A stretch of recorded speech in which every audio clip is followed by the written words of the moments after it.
আল্লাহ পাক আমাকে শ্রেষ্ঠ বানাইছেন, অবয়বে সৌন্দর্য দান করেছেন, উম্মতের মধ্যে শ্রেষ্ঠ বানাইছেন, নবী দিয়েছেন শ্রেষ্ঠ, এতগুলো শ্রেষ্ঠত্বের সমাহার দিয়েছেন।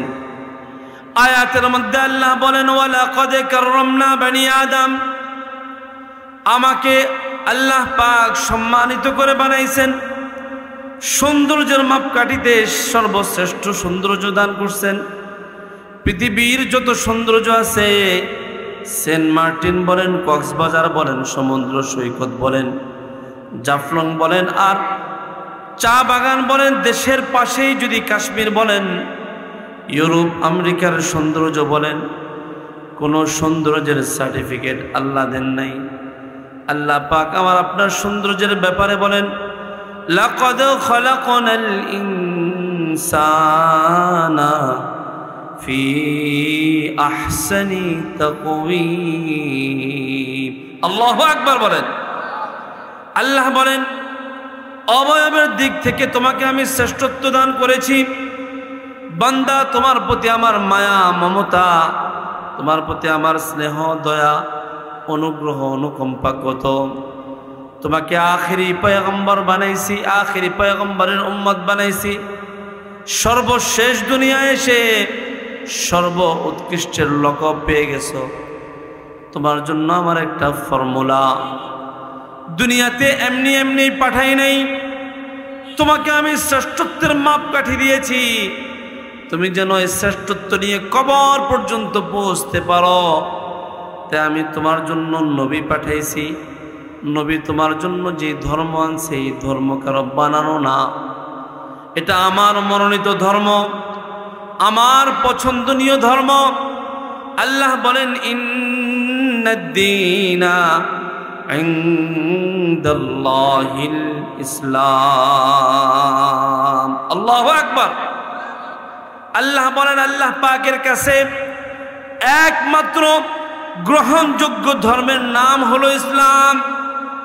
আবার আল্লাহ পাক বান্দার কাছে ইসলামটা যেন পরিষ্কার ভাবে উঠে আসে, ইসলামের যে ইসলামকে অনুকরণ করে সে যেন অন্য ধর্মকেও শ্রেষ্ঠ মনে না করে, অন্য ধর্মের কোনো আচার অনুষ্ঠানকে শ্রেষ্ঠ মনে না করে, অন্য ধর্মের কোনো কাজকে যেন শ্রেষ্ঠ মনে না করে। আল্লাহ পাক স্বতন্ত্র আয়াত নাজিল করে বলেন ওয়ামান ইয়াবতাগি গায়রাল ইসলামি দীনান ফালাই ইউকবালা মিন ওয়া হুয়া ফিল আখিরাতি মিনাল খাসিরিন। আল্লাহ বলেন ও বান্দা, ইসলামে যেহেতু তুমি প্রবেশ করে ফেলেছ, ইসলাম এত শ্রেষ্ঠ এত শ্রেষ্ঠ এত শ্রেষ্ঠ, আমার কাছে ইসলামের গ্রহণযোগ্যতা এত বেশি এত বেশি। ইসলাম ছাড়া কোনো মানুষ যদি পুরা পৃথিবী সমপরিমাণ মানুষের সেবায় দান করে, এনজিও হয়ে দান করে, মানব কল্যাণে দান করে, ভালো ভালো কথা বলে, ভালো ভালো কাজ করে, সারা পৃথিবী সমপরিমাণ পর্যন্ত যদি কারো জন্য দিয়ে দেয়, কোনো এলাকাকে দিয়ে দেয়, কোনো জনপদকে দিয়ে দেয়, কোনো সমাজকে দিয়ে দেয়, কোনো রাষ্ট্রকে দিয়ে দেয়, ইসলাম ছাড়া যদি কবরে চলে আসে, আল্লাহ বলেন ওয়ামান ইয়াবতাগি গায়রাল ইসলামি দীনান ফালাই ইউকবালা মিন।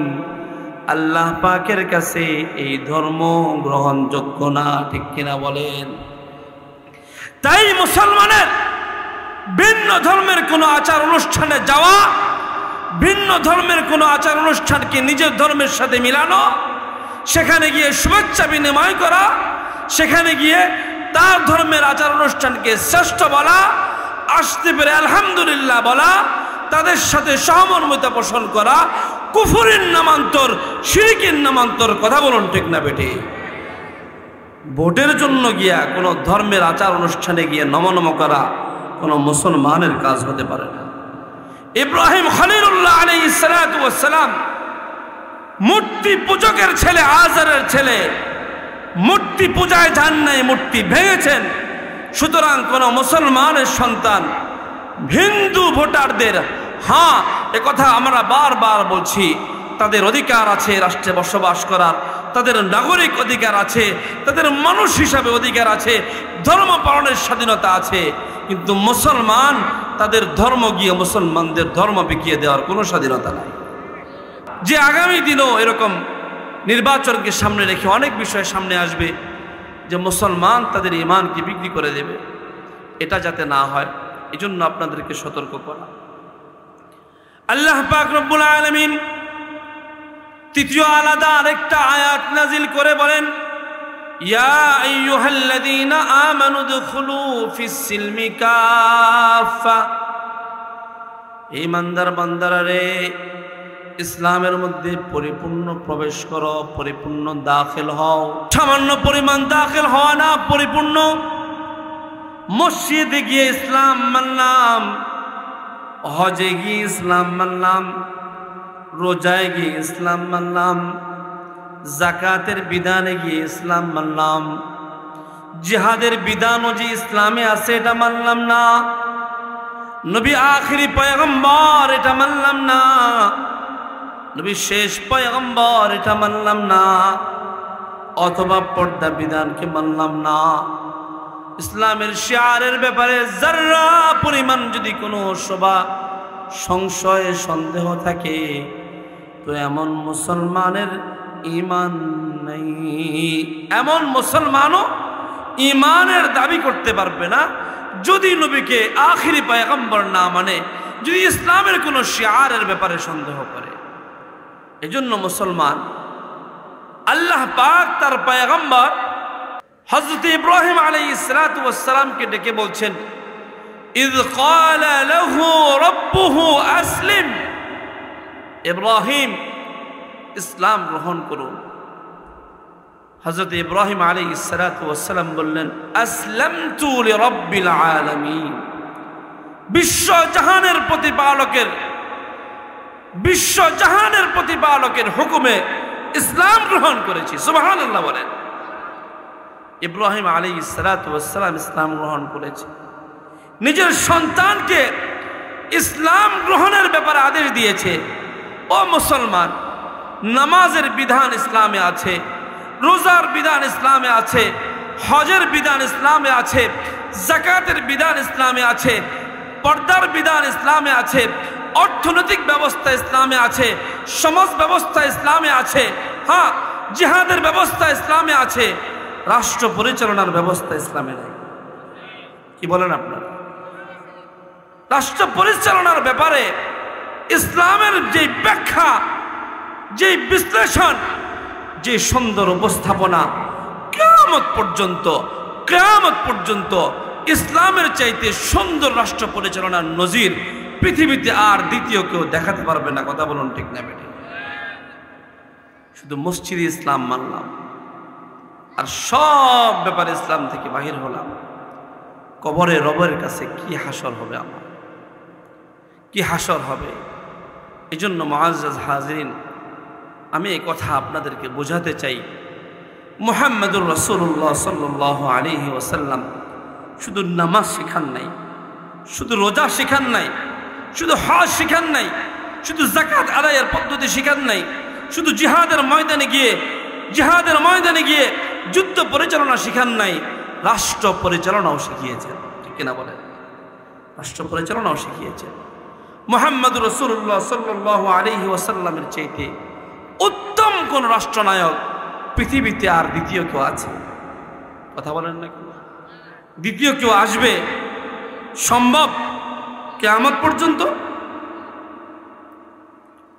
তার আদর্শের অনুসারী খলিফাতুর রাসূল হযরতে আবু বকর, হযরতে ওমর, হযরতে ওসমান, হযরতে আলী, এরপরে সাহাবায়ে কেরামদের যে উত্তরাধিকার সূত্রে যে খেলাফত প্রতিষ্ঠিত হয়েছে পৃথিবীতে, এর চেয়ে উত্তম কোন রাষ্ট্র পরিচালনার নজির পৃথিবীতে আর কোনোটা নেই।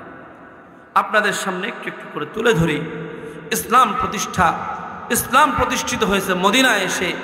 মুহাম্মদুর রাসূলুল্লাহ সাল্লাল্লাহু আলাইহি ওয়াসাল্লাম মক্কায় নির্যাতিত হয়েছেন, তায়েফে নির্যাতিত হয়েছেন, উহুদে নির্যাতিত হয়েছেন, শিয়াবে আবি তালিবের মধ্যে কারারুদ্ধ ছিলেন। আমি খুব সংক্ষেপে লম্বা কথাকে এক বাক্যে নিয়ে আসলাম যে মক্কা নির্যাতিত হওয়া, প্রত্যেক দিনের নির্যাতন, প্রতি ওয়াক্তের নির্যাতন, এক একবার দাওয়াতের নির্যাতন যদি এক একভাবে উপস্থাপন করা হয়, সাহাবীর নাম নিয়ে উপস্থাপন করা হয়, মুহাম্মদুর রাসূলুল্লাহ সাল্লাল্লাহু আলাইহি ওয়াসাল্লামের নির্যাতন প্রাপ্ত হওয়ার, নির্যাতিত হওয়ার ফিরিস্তি যদি তুলে ধরা হয়, তো এরকম কয়েক মজমা লাগবে, ঘন্টার পর ঘন্টা করতে হবে। এক কথায় বলা, মুহাম্মদুর রাসূলুল্লাহ সাল্লাল্লাহু আলাইহি ওয়াসাল্লাম মক্কায় ইসলামী রাষ্ট্র প্রতিষ্ঠা করতে পারেননি, কিন্তু নির্যাতনের কথা ভুলে গেছেন। সাহাবীরা ভুলে গেছেন? না, ভুলেন নাই। ঘর ছাড়া হয়েছেন, বাড়ি ছাড়া হয়েছেন, সম্পদ থেকে বঞ্চিত হয়েছেন, ব্যবসা বাণিজ্য হারিয়েছেন, আপনজন হারিয়েছেন, সন্তান হারিয়েছেন, বাবা মা হারিয়েছেন, নিজের স্ত্রী হারিয়েছেন, সব কিছু ছেড়ে মদিনায় গিয়েছেন। মদিনায় গিয়েও তো একবারে আরামে বসে থাকতে পারেন নাই।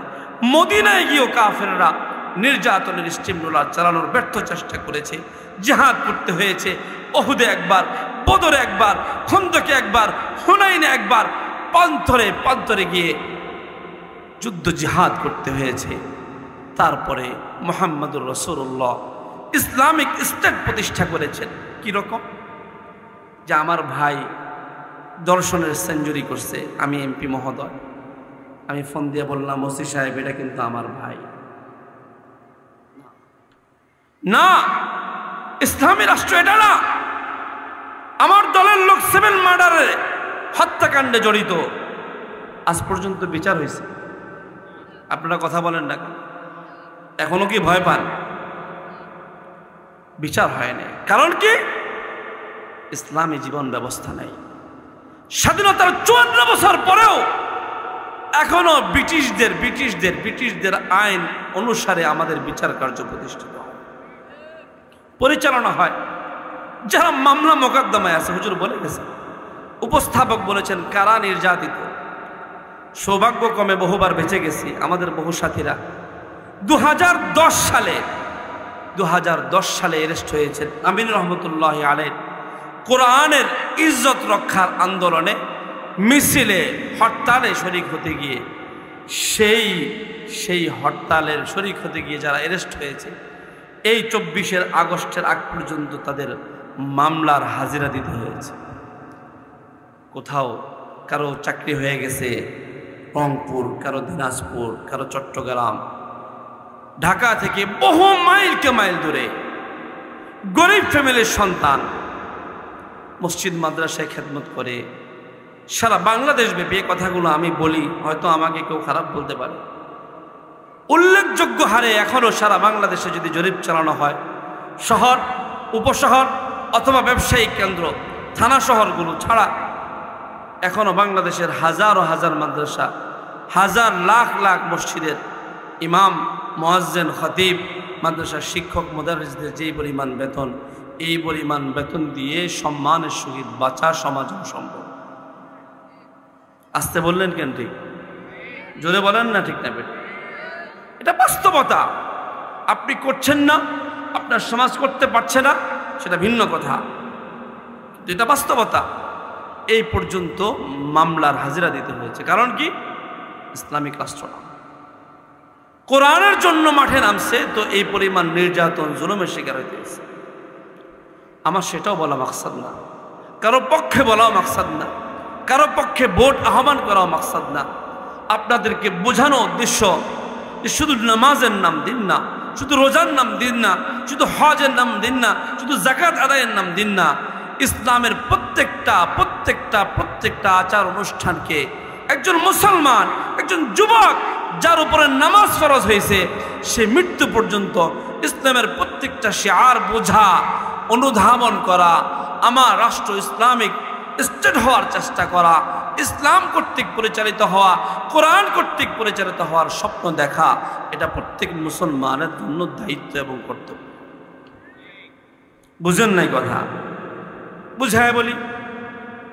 আমি মাঝে কথা বলছিলাম, আল্লাহর হাবিব সাল্লাল্লাহু আলাইহি ওয়াসাল্লাম তায়েফের নির্যাতনের কথা বলে যান নাই।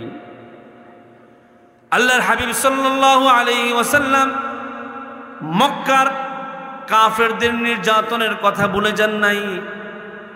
মক্কার শিয়াবে আবি তালেবের অবরুদ্ধ থেকে, কারাগারে থেকে, খেয়ে না খেয়ে থেকেছেন, ভুলে যান নাই। হযরতে সুমাইয়ার শাহাদাতের কথা ভুলে যান নাই। হযরতে খুবাইবের শুলিতে চড়ানোর কথা ভুলে যান নাই। হাজারো হাজার সাহাবা একরামদেরকে নির্যাতনের কথা ভুলে যান নাই। মহিলা সাহাবা একরামদেরকে নির্যাতনের কথা ভুলে যান নাই। নবীজি যখন খলিফাতুর রাসূলদের সামনে, নবীজি যখন সাহাবা একরামদের সামনে ইসলামিক রাষ্ট্র প্রতিষ্ঠা করলেন, নবীজি চাইলে এগুলো সব প্রতিশোধ নিতে পারতেন। মক্কা বিজয়ের দিন আল্লাহর হাবিব সাল্লাল্লাহু আলাইহি ওয়াসাল্লাম বললেন, লা তাসরিবা আলাইকুমুল ইয়াউম। আল্লাহু আকবার। ও আমার ভাই, ও আমার বাবা, মক্কায় যারা বসবাস করতেছ, শুনে রাখো, সব মনে আছে, সব মনে আছে। সাহাবায়ে কেরাম বলতেছিল, ওগো আল্লাহর হাবিব, শুধু অনুমতি দেন, এগুলো এইভাবে আমাদের উপর নির্যাতন করেছে, আজকে সব কিছুর বদলা নিয়ে নেব।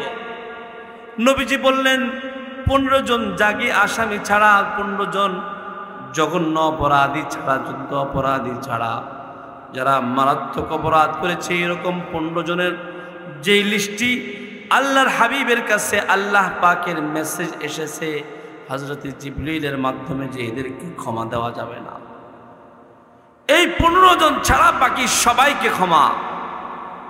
ইসলামিক রাষ্ট্র প্রতিষ্ঠা হওয়ার পরে ইনসাফ কিভাবে প্রতিষ্ঠা হয়েছে সেটা শুনুন, কোরআনের আয়াত। আল্লাহর হাবিব সাল্লাল্লাহু আলাইহি ওয়াসাল্লামের কাছে এক মুসলমান এবং ইহুদি বিচার নিয়ে আসছে। বিচার নিয়ে আসার পরে সরকার দু আলম নবী সাল্লাল্লাহু আলাইহি ওয়াসাল্লাম দেখলেন অপরাধটা ইহুদির না, অপরাধটা মুসলমানের। নবীজি রায় দিয়ে দিলেন ইহুদির পক্ষে। মুসলমান ক্ষুব্ধ হয়ে প্রকাশ্যে নবীজির সামনে বিচার মেনে নিলেও পেছনে গিয়ে একই বিচার নিয়ে হযরতে আবু বকরের কাছে চলে যায়। হযরতে আবু বকর নরম সাহাবী, হযরতে আবু বকর জিজ্ঞাসা করেছে, বিচার কে করেছে? বলে মুহাম্মদুর রাসূলুল্লাহ সাল্লাল্লাহু আলাইহি ওয়াসাল্লাম বিচার করে দিয়েছেন। হযরতে আবু বকরের কাছ থেকে কোন রকম আশা না পেয়ে হযরতে আবু বকর বলে, আল্লাহর পয়গম্বরের বিচারের পরে আমার আর কোনো বিচার নাই, বিচার এটাই। এখান থেকে নৈরাশ হয়ে মুসলমান ভেবেছে যে হযরতে ওমর তো গরম মানুষ, রাগী মানুষ, কাফেরের ব্যাপারে মুসলমান বড় শক্ত, ওমর মনে হয় আমার পক্ষে রায় দিয়ে দিবে। তো সাথে সাথে চলে গেছে হযরতে ওমরের কাছে। ওমরে ফারুক রাদিয়াল্লাহু তাআলা আনহু বিস্তারিত ঘটনার বিবরণ শুনে পরে বলে, এই বিচার যদি মুহাম্মদুর রাসূলুল্লাহ করে, তো এই বিচারের পরে তুমি আবার আমার কাছে আসছো, একটু অপেক্ষা করো, আমি ভিতর থেকে আসি। মুসলমান বোঝে নাই হযরতে ওমরে ফারুক ভিতরে কি জন্য গিয়েছে। হযরতে ওমরে ফারুক ভিতর থেকে নাঙ্গা তরবারি নিয়ে আইসা এক কোপ দিয়ে মুসলমানের গর্দান আলাদা করে দিছে। মুসলমানের বংশের লোকেরা আল্লাহর পয়গম্বরের কাছে নালিশ দায়ের করেছে যে হযরতে ওমর এক মুসলমানকে মেরেছে, হত্যা করেছে, হত্যার বদলা হত্যা হয়, কতলের বদলা কতলা হয়। ইসলামের বিধান কতলের বদল কতল। হযরতে ওমর যেহেতু একজন মুসলমানকে হত্যা করে দিয়েছে, ওমরকেও হত্যা করা হবে। আল্লাহর হাবিব সাল্লাল্লাহু আলাইহি ওয়াসাল্লাম ওহীর অপেক্ষায়। আল্লাহর হাবিবের কাছে ওহী এসে গেছে, ফালা ওয়া রাব্বিকা লা ইউমিনু হাত্তা ইউহাক্কিমুকা ফীমা শাজারা বাইনাহুম। মুমিন মুসলমান যদি নিজেদের ব্যাপারে, নিজেদের কোনো ঝগড়া বিবাদ, নিজেদের ব্যাপারে, নিজেদের কোনো সিদ্ধান্তের ব্যাপারে আপনার আল্লাহর পয়গম্বরকে, আল্লাহকে, আল্লাহর পয়গম্বরের সিদ্ধান্তকে যদি না মানে, ও মুমিনা, যেখানে মুহাম্মদুর রাসূলুল্লাহ রায় দিয়ে দিয়েছেন মুসলমান অন্যায়কারী আল্লাহর পয়গম্বরের রায় যে মানে না সে আর মুসলমান থাকতে পারে না। হযরত ওমর ফারুক কোন মুসলমানকে মারে নাই, আল্লাহর পয়গম্বরের রায়কে না মেনে সে মুসলমান হয়ে গেছে। সুতরাং হত্যার বদলা হত্যা হবে না। অমুসলমান মুরতাদ নবীর ব্যাপারে বেয়াদবি করেছে, তাকে হযরত ওমর ফারুক দুনিয়া থেকে চিরবিদায় করে দিয়েছে। ইসলামের বিধান, ইসলামের সৌন্দর্য, বিচার কার্য পরিচালনা করেছে। বিচার কার্য মুহাম্মদুর রাসূলুল্লাহ সাল্লাল্লাহু আলাইহি ওয়াসাল্লামের জীবদ্দশায় ইনসাফ যে মুসলমানের পক্ষে রায় না। চুরি করছে চুরি, আরবের সম্ভ্রান্ত মহিলা চুরি করার পরে সাহাবায়ে কেরাম বড় চিন্তিত হয়ে গেছে যে মহিলা চুরি করছে উচ্চ বংশের, চুরির অপরাধে তো হাত কাটতে হবে। সাহাবায়ে কেরাম প্রত্যেকেই বসে শীর্ষস্থানীয় সাহাবায়ে কেরাম পরামর্শ করলো, আল্লাহর পয়গম্বরের কাছে সুপারিশ করতে হবে, এই সম্ভ্রান্ত মহিলার যদি হাত কেটে দেওয়া হয় তাহলে তো এই সম্ভ্রান্ত পরিবারের লোকগুলো ইসলাম থেকে বের হয়ে যাওয়ার আশঙ্কা হতে পারে। তাই সুপারিশ নিয়ে যাওয়া দরকার। কে সুপারিশ নিয়ে যাবে? কেউ সাহস পায় না। আল্লাহর হাবিব সাল্লাল্লাহু আলাইহি ওয়াসাল্লামের পালক পুত্র হযরতে যায়েদ ইবনে হারেসার সন্তান হযরতে ওসামাকে নবীজি বড় মোহাব্বত করতেন, ভালোবাসতেন। সাহাবীরা সবাই পরামর্শ করে ওসামাকে বলে, ওসামা তোমাকে পয়গম্বর বড় ভালোবাসে, বড্ড মোহাব্বত তোমার সাথে, যাও তুমি গিয়ে দরখাস্ত করো। আল্লাহর হাবিব সাল্লাল্লাহু আলাইহি ওয়াসাল্লামের কাছে গিয়ে ওসামা দরখাস্ত করলো, গো আল্লাহর হাবিব এই শাস্তিটা কি লঘু করা যায় না? আরবের বড় সম্ভ্রান্ত মহিলা, এর ব্যাপারে যদি শাস্তি প্রয়োগ করা হয় তাহলে অনেক মানুষ হয়তো মুসলমান থেকে খারেজ হয়ে যাবে। হযরত ওসামার এই সুপারিশ শুনে আল্লাহর হাবিব সাল্লাল্লাহু আলাইহি ওয়াসাল্লাম এই পরিমাণ রাগান্বিত হয়ে গেছেন, চেহারা মুবারক হুজুর আকরাম সাল্লাল্লাহু আলাইহি ওয়াসাল্লামের রক্তে রঞ্জিত হয়ে গেলে আনার ডালিম ছেড়ে দিলে যেমন লাল হয়ে যায় এমন লাল হয়ে গেছে। নবী সাল্লাল্লাহু আলাইহি ওয়াসাল্লাম ধমকি দিয়ে বলেন, লাউ আন্না ফাতিমাতা বিনতে মুহাম্মদ, যদি আমার মেয়ে ফাতেমাও যদি চুরি করত, লাকাতাতু ইয়াদাহা, আমার মেয়ে ফাতেমাও যদি এই জায়গায় চুরির অপরাধী হতো তো আমি ফাতেমার হাত কেটে দিতেও এতটুকু দ্বিধাবোধ করতাম না। এর নাম হলো ইসলাম। আল্লাহু আকবার। এর নাম ইসলাম, এর নাম ইসলাম। সাহাবায়ে কেরাম তো সেরকম হয়েছেন, সাহাবায়ে কেরামও তো সেরকম হয়েছেন। হযরত আবু বকর খলিফাতুর রাসূল, রাষ্ট্রপ্রধান। আর আমার এলাকায়, আমার রাষ্ট্রে এমপি হয় নাই, এমপি এখনো হয় নাই। মনোনয়ন পাওয়ার আগেও পাওয়ারে এলাকার মানুষের ঘুম হারাম। কথা বলেন না কেন? এমপি তো হওয়া দূর কি বাত, এমপি তো হওয়া দূর কি বাত, এর আগেই পাওয়ারে এলাকার মানুষ থাকতে পারে না, ঘুমে থাকতে পারে না। হ্যাঁ, এখানে চাঁদাবাজি, ওখানে চাঁদাবাজি, এখানে লুটতরাজ। কে ভালো? সব অন্যায়ের মূল কারণ হলো ইসলামী জীবন ব্যবস্থা নাই। ঠিক কিনা বলেন? হযরত ওমর ফারুক রাদিয়াল্লাহু তাআলা আনহু, তার আগে বলতেছিলাম আবু বকর সিদ্দিক রাদিয়াল্লাহু তাআলা আনহুর কথা। আমিরুল মুমিনিন মদিনায় চার্ট লাগানো থাকে। আমাদের দেশে যেমন বিলবোর্ড লাগানো হয় যে আমি এই 15 বছরে এই করছি, অথবা এলাকার মধ্যে থাকে রিলিফ দেওয়ার, ত্রাণ দেওয়ার। কি জন্য দেয় হুজুর? প্রতি মসজিদে মাঝে মাঝে এলান দেয়, ওই যে সস্তায় খাবার আনার জন্য। কি এটাকে কি বলে? Relief card. তো এরকম কার্ড ছিল যে বিধবা, যাদের ছেলে নাই, যুদ্ধে শহীদ হয়েছে এমন পরিবার, তাদের খেদমতের একটা চার্ট ছিল, যে চার্ট অনুযায়ী খেদমতের জন্য লোক পাঠানো হতো। হযরত আবু বকর সিদ্দিক রাদিয়াল্লাহু তাআলা আনহু একজনের খেদমত করতেন। একদিন হযরতে ওমর ফারুক ওই চাঁদ দেখতে গেলেন, গিয়ে দেখেন যে এক বুড়ি মহিলার নাম আছে কিন্তু খেদমতগারের নাম নাই, খাদেম কে এর নাম নাই। তো হযরতে ওমর ভাবলেন যেহেতু এর নাম নাই, এর খেদমতটা আমি করি। সকালবেলায় তার বাসায় গেলেন, বাসায় গিয়া বুড়িমাকে ডাক দিলেন যে আপনার খেদমতের কোনো জরুরত আছে নাকি, আপনার কোনো পাত্র ধুয়ে দিতে হবে কিনা, আপনার কোনো বাজার সদাই করে দিতে হবে কিনা। বুড়িমা বলে যে না, আমার খেদমতের জরুরত নাই, যে আমার খেদমত করে সে ইতোমধ্যে আমার খেদমত করে চলে গেছে। হযরতে ওমর ফারুকের কৌতূহল জাগলো, ব্যাপার কি, লিস্টিতে নাম লেখা নাই, আবার বুড়ি বলে খেদমত করে চলে গেছে। তো তিনি ভাবলেন আজকে যেহেতু ফজরের পর অনেক দেরিতে আসছি, আগামীকালকে ফজরের পর আসবো। তো ফজরের পর আগামীকালকে গিয়ে একই বক্তব্য, আপনার কোনো জরুরত থাকলে বলেন, কোনো খেদমত থাকলে বলেন, আমি করে দিয়ে চলে যাব। বুড়িমা বলে যিনি আমার খেদমত করেন তিনি ইতোমধ্যে আমার খেদমত করে চলে গেছে।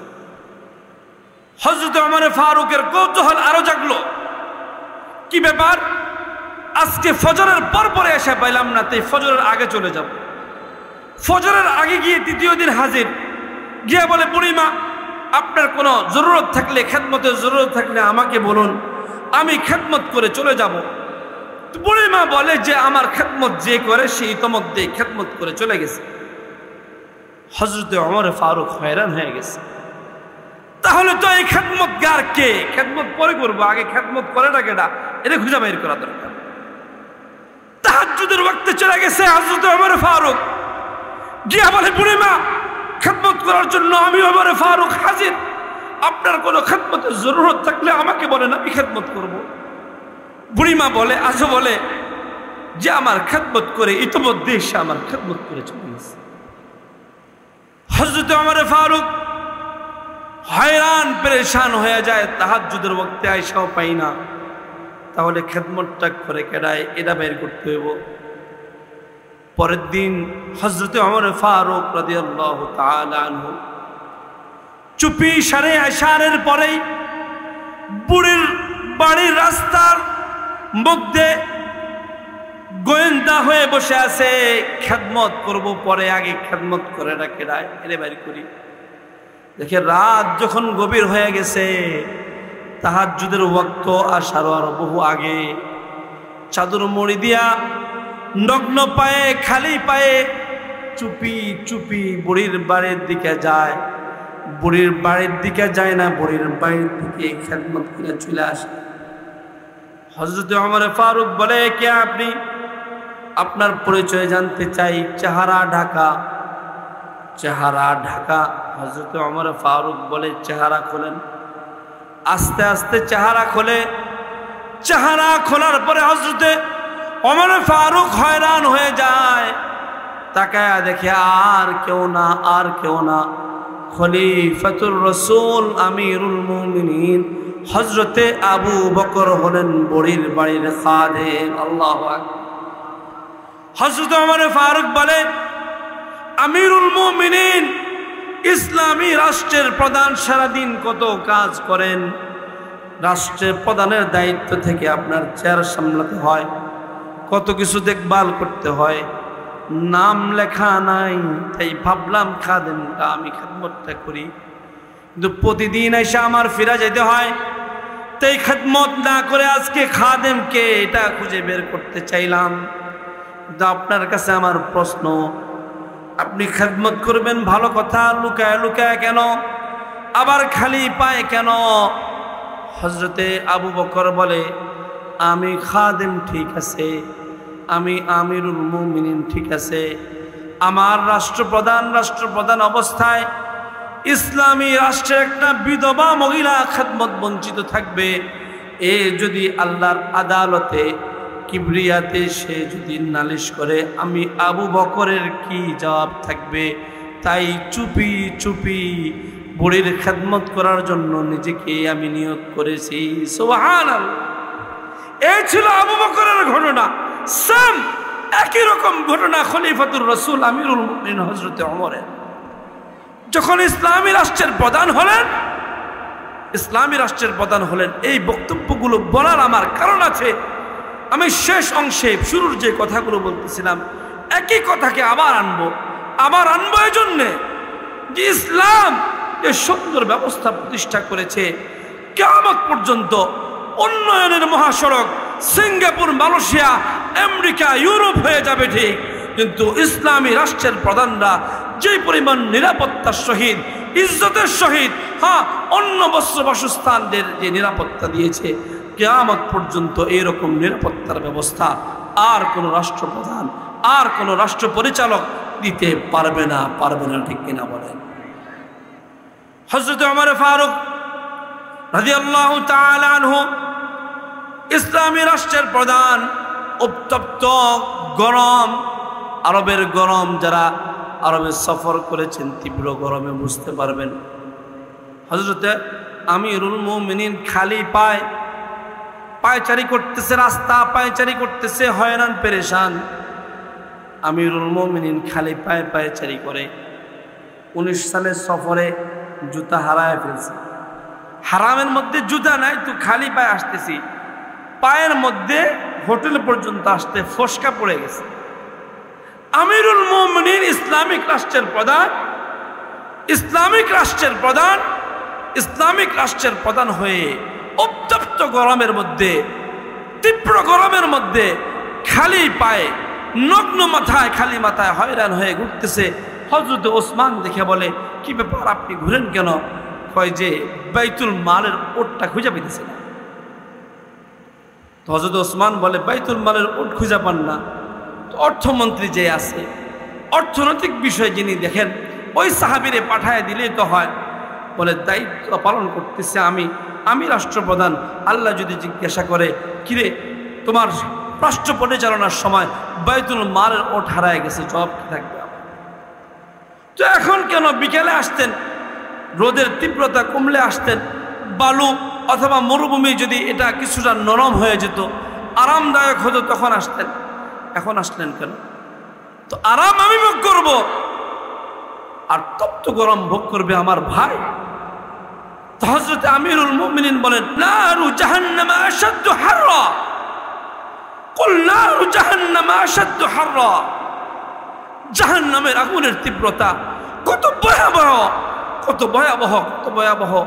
ওই ভয়াবহ তীব্রতার চাইতে এই তীব্র তীব্র তীব্র উত্তপ্ত বালুর গরমটা কি বা? সাহাবায়ে কেরাম, মুহাম্মদুর রাসূলুল্লাহ সাল্লাল্লাহু আলাইহি ওয়াসাল্লামের খলিফাগণ, স্বয়ং আল্লাহর হাবিব সাল্লাল্লাহু আলাইহি ওয়াসাল্লাম রাষ্ট্র পরিচালনার ফর্মুলা দেয়া গেছে। আমাদের আগামী কিছুদিন পরেই রাষ্ট্র পরিচালনার ভার দেওয়ার জন্য আমাদের প্রত্যেকের ধারে ধারে আসবে কি আসবে না? কথা বলেন না কেন? তো আমরা মনে করি ইসলাম মসজিদে, ইসলাম মাদ্রাসায়, ইসলাম নামাজে, ইসলাম হজ, ইসলাম জাকাতের মধ্যে সীমাবদ্ধ। আমরা চোরকে সংসদে পাঠাতে পারি, আমরা ডাকাতকে পাঠাতে পারি, নর্তকীকে পাঠাতে পারি। আমাদের আপত্তি হলো ইমাম মসজিদে সুন্দর, ইমাম সংসদে সুন্দর না। কথা বলেন না কেন?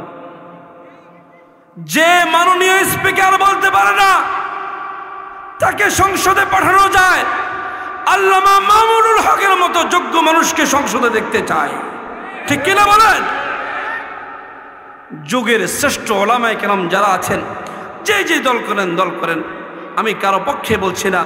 মামুনুল হক সাহেব সহ যত ইসলামপন্থী আছে, যত আলেম ওলামা আছে, যারা সমাজে ইসলাম ইনসাফ প্রতিষ্ঠা করবে, চুরি ডাকাতি বন্ধ করবে, রাহাজানি বন্ধ করবে, লুটতরাজ বন্ধ করবে, ইসলামের সুশীতল হাওয়ায় আমাদের সমাজটাকে বিনির্মাণ করবে, আমার মা বোনের ইজ্জতের নিরাপত্তার ব্যাপারে সোচ্চার হবে, এমন ইসলামিক নেতৃবৃন্দকে আগামী দিনে আমরা সংসদে সরব দেখতে চাই। কথা বলেন ঠিক না বেটে? নচেত বলবেন, হুজুর নামাজ পড়ে আপনার পিছনে সংসদে আপনাকে পাঠাবো না। এই জন্য বলি, জানি না কারা আসবে, তবে আপনাদেরকে বলি, যদি 500-1000 টাকায় ভোট বিক্রি করেন, ভোটের পরে এখন যে অবস্থা আছে, আগামী বিগত দিনে যে অবস্থা আপনাদের গেছে, আগামীর দিনেও একই অবস্থা যাবে, ঠিক কিনা বলেন? নিজের নীতি নৈতিকতা বিক্রি করবেন না, ইসলামকে সর্বাগ্রে রাখতে রাজি আছেন তো? কারা কারা রাজি আছেন? দুহাত তুলে আল্লাহকে দেখান। আল্লাহ পাক কবুল করুন, মঞ্জুর করুন। আজকের গির্দা যুব ফাউন্ডেশনের এত সুন্দর আয়োজনকে আল্লাহ পাক যেন কবুল করেন। যারা অক্লান্ত পরিশ্রম করে আয়োজন করেছেন, ধারাবাহিকভাবে চালু রাখবেন ব্যাপারে আশাবাদী ব্যক্ত করেছেন। আল্লাহ পাক রব্বুল আলামিন ওনাদের খেদমতকে কবুল করুন। মুহতারাম আলোচক এসে গেছেন, আমি এখনই আমার বক্তব্য শেষ করছি। ওয়া আখিরু দাওয়ানা আলহামদুলিল্লাহি রাব্বিল আলামিন। আসসালামু আলাইকুম ওয়া রাহমাতুল্লাহি ওয়া বারাকাতুহু।